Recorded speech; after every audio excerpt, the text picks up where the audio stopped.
Hey guys, what's up? Hope you all are doing just fine. Just finished watching the Galaxy Unpacked 2021 and here are my thoughts on the Galaxy S21 Ultra 5G.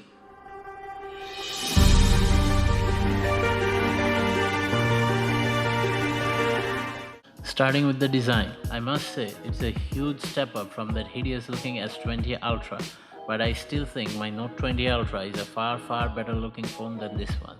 I love the symmetry of the Note, I love what they did with the camera bump, and the S20 Ultra fell a little short in the design department.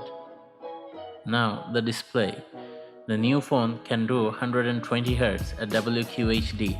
Well, I've been using my Note 20 Ultra at 120Hz at Full HD Plus for a long time and I haven't been able to see any difference between the 1080p and the 1440p resolution. But as you're paying $1,200 as a base price for this phone worldwide and $1,700 if you live where I do, then I wouldn't even mind a 4K screen instead of just WQHD, even if I won't use it because it's very expensive. Coming to the cameras, they say they have improved the selfie camera and it's a 40 megapixel one with even more software bells and whistles. But I don't think that they have changed the sensor or the lens, and it's all just software updates as the punch hole seems to get smaller each year. So where's the room for the bigger sensor and the faster lens? Now, I'm not gonna get into all those portrait mode gimmicks as I hate fake bokeh anyway.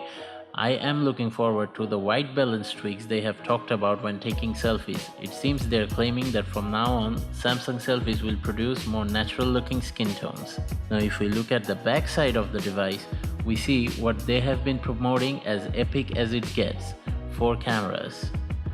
The camera bump hosts a 12 megapixel ultra wide with dual pixel autofocus system this time and a 108 megapixel main sensor, which they claim is a new and more advanced one, a 10x periscope zoom and finally a 10 megapixel 3x zoom camera. When I shifted to the Note 20 Ultra from the Note 10 Plus, I loved the 5x telephoto but always wanted a bit more and also missed the 2x telephoto lens very much because when taking portraits, the Note 20 Ultra crops in on the main sensor and gives a 2x digital zoom portrait. Nothing beats a physical sensor. The 3x zoom will give you a 72mm equivalent lens which is close to the 85mm portrait lens, which is one of the bread and butter lenses for professionals and enthusiasts. So it's obviously a welcome change. The 10x on the other hand is a new addition which is a welcome change for people who wants to zoom in more, but something tells me that the quality is not going to be as good or significantly better than the one on the Note 20 Ultra. They may do some software or AI magic to enhance the images, but an aperture of f4.9 on a sensor this small in a periscope body already means low performance. We'll just have to wait for the actual product to see what Samsung has actually done. The 100x zoom makes a comeback, but I'm pretty sure it will still be unusable this year. Now, about the Nona-binning tech, they just focused a bit more on it this year, but it's not new. The older 20 series models did the same thing. Basically, every 9 pixel combines to act as one large pixel which can gather more light and information, resulting in sharper and detailed images with more dynamic range and more color information. Moving on, it looks as if they have upped their AI game as they really flex the word a lot. The phone can now do 12-bit RAW files, which is a direct answer to Apple's ProRAW. This is the feature that I'm looking forward to a lot, as 12-bit RAW images means a world of difference in color and dynamic range. They also seem to have improved the night mode which was already good on the Note 20 Ultra, but this time the AI will work twice as much to get rid of artifacts and correct object shapes based on its algorithms. They have also introduced a macro option, which uses the ultra-wide sensor when you get close to a subject. This was much needed and will be better than those 2 or 5 megapixel excuses we see on other phones. The ultra-wide in general will also be good, as Samsung flagships kind of rule the ultra-wide game, in still photos at least. What disappointed me the most was the lack of information on video capabilities.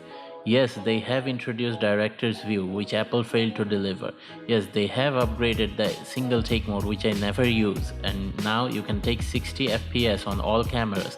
But all this should have happened 1 year ago. Though they teased about the nighttime videos being good, which has been their main weak point for such a long time, but I'm pretty sure the final software for video shooting isn't ready yet, or the nighttime video is still not good as, for example, the 12 Pro Max. If it were, Samsung would boast the hell out of it. Have I myself pre-ordered an unit, or will I trade in my Note 20 Ultra for this? I'm just not sure yet. Of course, they're going to release a Note this year. The S Pen functions on the S21 looks more like an afterthought than an actual feature, and Note phones are just more polished and refined.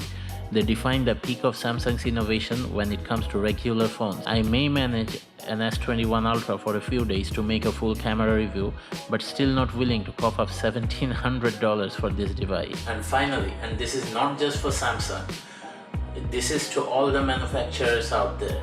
Professionals and enthusiasts will almost always figure a way to work with whatever they've been given. So though the 60 FPS on all lenses and improved 8K is a welcome change, I would have preferred a larger sensor on the 3x tele and most importantly the ultra-wide lens. Make the quality similar on all lenses and not just add software features.